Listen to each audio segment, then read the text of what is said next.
حضرت امام باقر رضی اللہ تعالی عنہ نے اپنے ایک شاگرد سے پوچھا، اپنے عقیدت مند سے پوچھا کہ آپ کو میری مجلس میں کتنا عرصہ ہو گیا، کتنا وقت گزر گیا، آپ نے میری مجلس میں، میری صحبت میں کتنا وقت گزارا ہے؟ تو اس شاگرد نے کہا، عقیدت مند نے کہا، مرید نے کہا، حضرت آپ کی مجلس میں، آپ کی صحبت میں، آپ کے ساتھ بیٹھے بیٹھے، آپ کی غلامی میں مجھے 25 سال 5 ماہ ہو گئے۔ آپ نے فرمایا اچھا یہ بتا، ان 25 سالوں کے عرصے میں تو نے کیا کچھ سیکھا ہے، کیا کچھ سیکھا ہے، کیا کچھ پایا، کیا کچھ کھویا، بتا تو صحیح، آج تیرے امتحان کا دن ہے۔ اس شاگرد نے کہا حضرت الحمدللہ تعالی ان 25 سال کے عرصے میں سے میں نے 5 باتیں سیکھی ہیں اور ان 5 باتوں پہ عمل بھی کرتا ہوں۔ 5 باتیں سیکھی ہیں 25 سال کے عرصے میں، ان 5 باتوں پہ عمل بھی کرتا ہوں الحمدللہ۔ جب سے میں عمل کرنے لگا ہوں ان 5 باتوں پہ، تو ان 5 باتوں نے مجھے اندر سے بھی روشن کر دیا، مجھے باہر سے بھی روشن کر دیا۔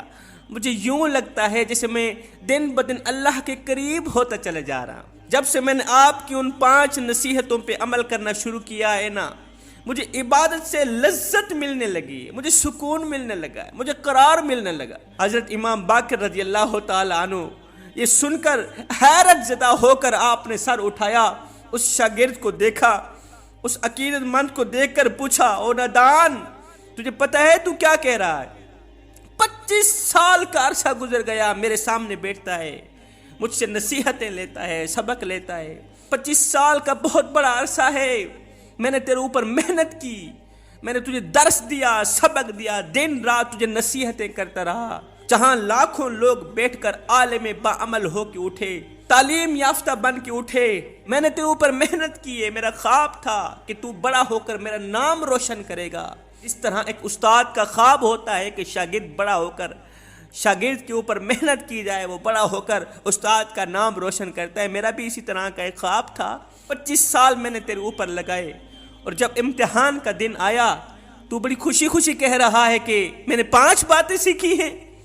اس شاگرد نے، عقیدت مند نے ہاتھ باندھ کے گردن جھکا کے عرض کی، حضور میں سچ کہہ رہا ہوں، میں نے کبھی جھوٹ نہیں بولا، میں سچ کہہ رہا ہوں، میں نے 25 سال کے عرصے میں سے صرف 5 باتیں ہی سیکھی، ان 5 باتوں پہ عمل بھی کرتا ہوں۔ آپ نے فرمایا اچھا بتا تو صحیح وہ 5 باتیں ہیں کون کون سی، وہ 5 نصیحتیں ہیں کون کون سی؟ اس شاگرد نے کہا، مرید نے کہا، حضرت پہلی بات میں نے اپنی ہر ایک پسندیدہ چیز کو اللہ کے پاس بھیج دیا، میں نے اپنی پسند کو اللہ کی پسند پہ قربان کر دیا۔ جو اللہ کے سامنے مقام والے ہوتے ہیں، مرتبے والے ہوتے ہیں، عزت والے ہوتے ہیں نا، وہ اپنی پسند کو اللہ کے پاس بھیج دیتے ہیں، ان کی پسند وہاں جا کے محفوظ ہو جاتی ہے، وہ اللہ کے پاس امانت ہوتی ہے، اور جب انسان مرتا ہے، جب جنت میں جاتا ہے نا، وہ امانت اسے واپس دی جاتی ہے۔ جو اللہ کے سامنے قابل عزت، قابل احترام لوگ ہوتے ہیں، وہ اپنی پسندیدہ چیز کو اللہ کے پاس بھیج دیتے ہیں تاکہ وہاں جا کے وہ محفوظ ہو جائے۔ حضور میں نے بھی اپنی ایک پسندیدہ چیز کو اللہ کے پاس بھیج دی۔ ہوا کچھ یوں کہ میں ایک عورت سے محبت کیا کرتا تھا، پیار کیا کرتا تھا، اس سے عشق کر بیٹھا، اس کی محبت میرے دل میں اس طرح جاگزی ہوئی کہ میں اس کے پیچھے گناہ کرنے کے لیے تیار ہو گیا۔ میں اسے بہت زیادہ پسند کرتا تھا، اس کے بغیر میرا جی نہیں لگتا تھا، میرا دل نہیں لگتا تھا۔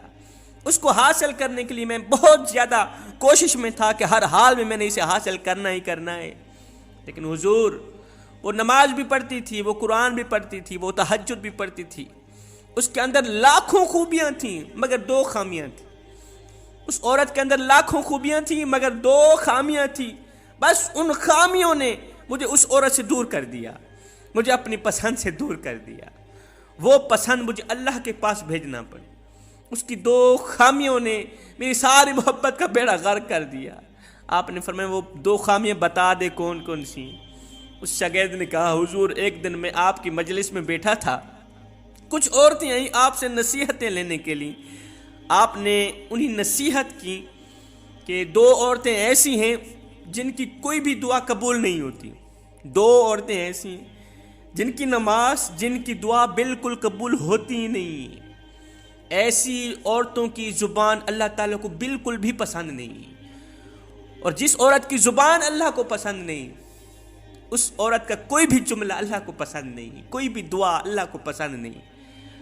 ہاں اگر وہ اچھے سلیقے سے توبہ کہتی ہیں تو توبہ اللہ کو پسند ہے، لیکن ایسی عورتوں کی زبان اللہ کو بالکل بھی پسند نہیں۔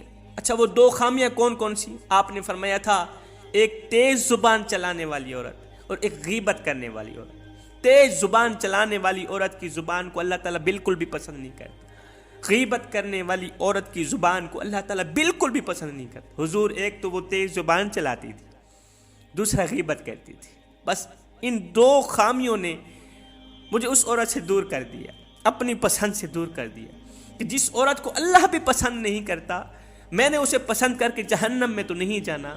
میں نے آپ کی اس نصیحت پہ عمل کیا اور الحمدللہ جب سے اس عورت سے دور ہوا ہوں اللہ کے قریب ہوتا چلا جا رہا ہوں کہ میں نے دیکھا ہے کہ قبر میں ہر ایک محبوب اپنے محبوب سے جدا ہو جاتا ہے۔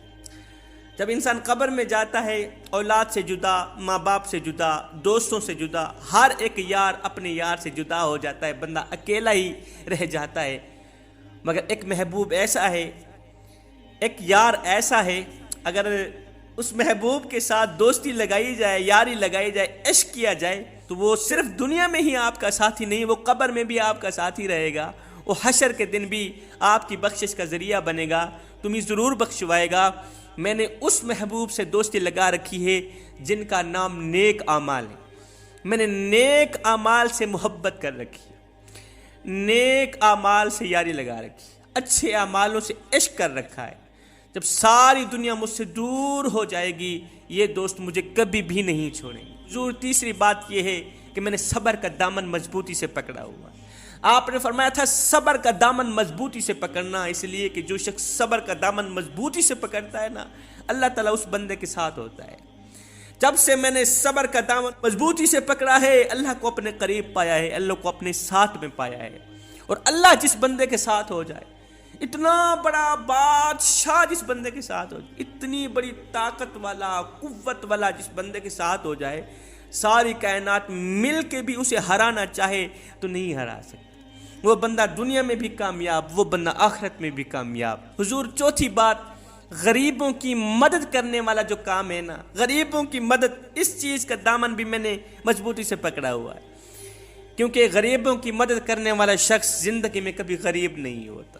غریبوں کی مدد کیا کرو، عبادت اس مقام تک نہیں پہنچاتی جہاں غریبوں کی خدمت پہنچاتی۔ غریبوں کی مدد کرنے والا شخص اللہ تعالیٰ کے دن بدن قریب تر قریب ہوتا چلا جاتا ہے۔ حضور پانچویں بات آپ نے فرمایا تھا نماز کامیابی کی کنجی ہے، اس لیے کہ جو شخص نماز پڑھتا ہے وہ دنیا میں بھی کامیاب، وہ آخرت میں بھی کامیاب۔ حضور میں دنیا میں بھی کامیاب رہنا چاہتا ہوں، آخرت میں بھی کامیاب ہونا چاہتا ہوں، اور الحمدللہ ان 5 باتوں پہ جب سے میں نے عمل کرنا شروع کیا ہے مجھے یوں لگتا ہے کہ میں دن بدن اللہ تعالیٰ کے قریب تر قریب ہوتے چلے جا رہا ہوں۔ یہ سنتے ہی حضرت سیدنا امام باقر رضی اللہ تعالی عنہ نے اس شاگرد کو، اس مرید کو اپنے سینے سے لگایا، فرمایا یہی وہ تعلیم ہے جو میں تجھے دینا چاہتا تھا، بیٹے تو دنیا میں بھی کامیاب ہے، جا تو آخرت میں بھی کامیاب ہے۔